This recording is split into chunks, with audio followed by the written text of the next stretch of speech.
a rebelião falhou. Os líderes, antes cheios de fogo revolucionário, agora avançam com os pulsos amarrados. Todo bravata evaporou. Eles apostaram tudo na vitória e agora estão contemplando seu destino inevitável. Ao chegarem ao local de execução, eles procuram pelos instrumentos familiares de morte, talvez a forca, ou o pelotão de fuzilamento que estavam esperando. Em vez disso, eles encontram algo inesperado, uma bateria de canhões, equipes trabalhando com precisão de prática, carregando pólvora metodicamente como se estivessem se preparando para a batalha. A confusão se transforma em horror quando os primeiros prisioneiros são levados não diante dos canhões, mas diretamente para um. Bobinas extras de corda estão à espera. É então que a terrível realização surge. Esses homens não serão baleados por armas, eles estão prestes a serem disparados delas. Ao longo da história, os governos têm empregado formas extremas de execução, tanto para punir crimes quanto para dissuadir futuros.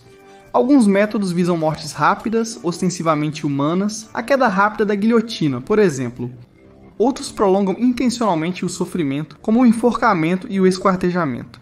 Mas um método combinou o espetáculo teatral com a obliteração instantânea de uma maneira que nenhuma outra execução poderia igualar. Ser explodido por um canhão é brutalmente simples em conceito. Pegue seu prisioneiro condenado, prenda-o ao cano de um canhão carregado e dispare, sem maquinário complexo ou treinamento especializado.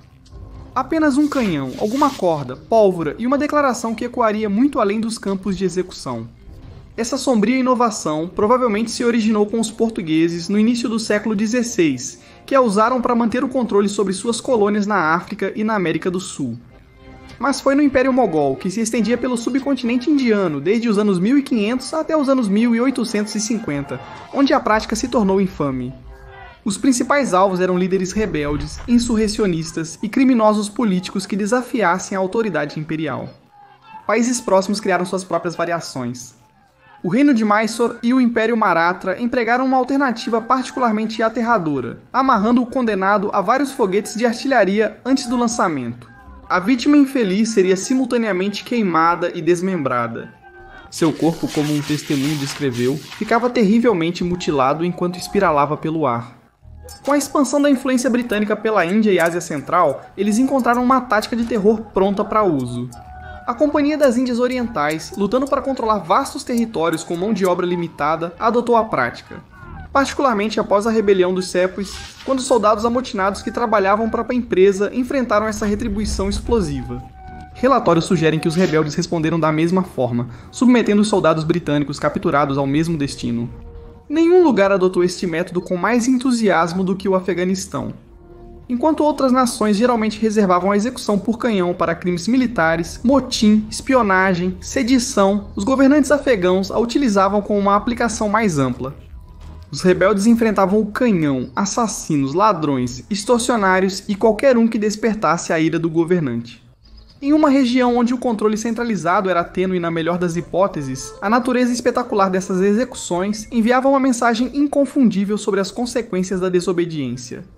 Embora o conceito básico tenha permanecido consistente ao longo dos séculos e culturas, o procedimento exato variava um pouco. O condenado era amarrado ao canhão com as costas pressionadas contra o cano.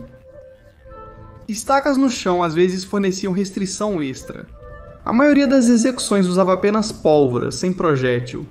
A morte era instantânea devido à força explosiva direcionada contra a coluna vertebral e os órgãos internos da vítima.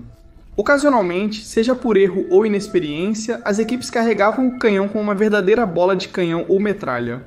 Isso criava riscos adicionais para os espectadores, pois os projéteis letais ainda seguiam sua trajetória natural através do corpo em desintegração. Em um incidente documentado, a metralha atingiu espectadores, causando ferimentos graves que exigiram amputação. Mesmo sem projéteis, fragmentos de osso do condenado se tornavam estilhaços mortais, às vezes se alojando em testemunhas infelizes. Não havia um canhão específico designado para execuções. Os registros mencionam de tudo, desde leves canhões de 6 libras até massivos canhões de cerco de 18 libras. Os carrascos usavam qualquer artilharia disponível. Não há evidências de canhões feitos especificamente para execuções. Os resultados foram catastróficos para o corpo humano. Segundo uma testemunha ocular, quando a arma é disparada, a cabeça da vítima é vista subindo cerca de 40 ou 50 pés no ar.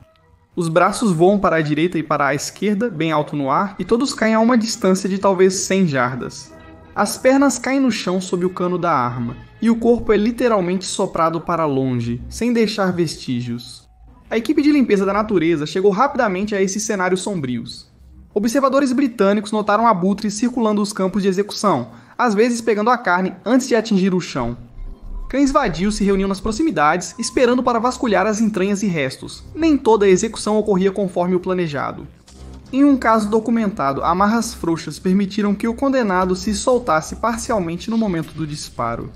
Gravemente ferido, mas ainda vivo, o homem teve que ser finalizado com um rifle, um fim ignóbil para o que pretendia ser uma impressionante demonstração de poder. Além dos objetivos óbvios de eliminar inimigos do Estado, as execuções por canhão serviram a vários propósitos. O objetivo principal era a dissuasão através do espetáculo. Poucas punições poderiam igualar seu impacto psicológico nos espectadores. A mensagem era clara: questionasse a da autoridade e seria eliminado de forma dramática. Nas regiões onde essa punição era mais comum, Índia e Ásia Central, também havia uma dimensão espiritual.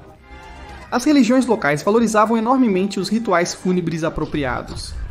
Ao literalmente espalhar os condenados ao vento, a execução por canhão negava às vítimas a dignidade de restos intactos e rituais funerários adequados, estendendo a punição além da própria morte. A prática de explodir pessoas com canhões entrou em declínio nos territórios britânicos no final do século XIX, conforme os administradores imperiais adotavam métodos mais civilizados de pena de morte. No entanto, a prática persistiu por mais tempo na Pérsia e no Afeganistão, onde os métodos tradicionais de execução continuaram ainda no século XX. Os últimos casos documentados ocorreram em Cabul em 1930, quando 11 rebeldes foram executados por canhão, aparentemente encerrando este capítulo particularmente explosivo na história das execuções. Ou assim parecia. Em 2017, surgiram relatórios alegando que o ditador norte-coreano Kim Jong-un havia executado 11 músicos, amarrando-os nas pontas de armas antiaéreas. No mesmo ano, alega-se que 5 funcionários do governo tiveram destinos semelhantes, enquanto em 2015, o ministro da Defesa Yoon Yong-chol teria sido executado da mesma maneira. Tecnicamente, essas execuções diferem do histórico castigo de canhão. As vítimas não foram amarradas diretamente aos canos das armas, assemelhando-se mais a esquadrões de fuzilamento extremamente poderosos do que a tiros reais de uma arma. Esses relatos, principalmente de desertores, devem ser vistos com cautela. O isolamento norte-coreano impossibilita a verificação independente. Os relatórios podem ser exagerados ou inventados. Mas se forem verdadeiros, eles representam uma moderna, possivelmente até mais devastadora, retomada de um dos métodos de execução mais teatrais da história. Das colônias portuguesas ao Império Mogol, da Índia Britânica ao Afeganistão, ser explodido por um canhão serviu como a expressão máxima do poder do Estado, um castigo projetado não apenas para matar o corpo, mas para obliterá-lo completamente. Por mais de 4 séculos, o rugido do canhão de execução enviou uma mensagem inconfundível: desafie a autoridade e seja apagado da própria existência.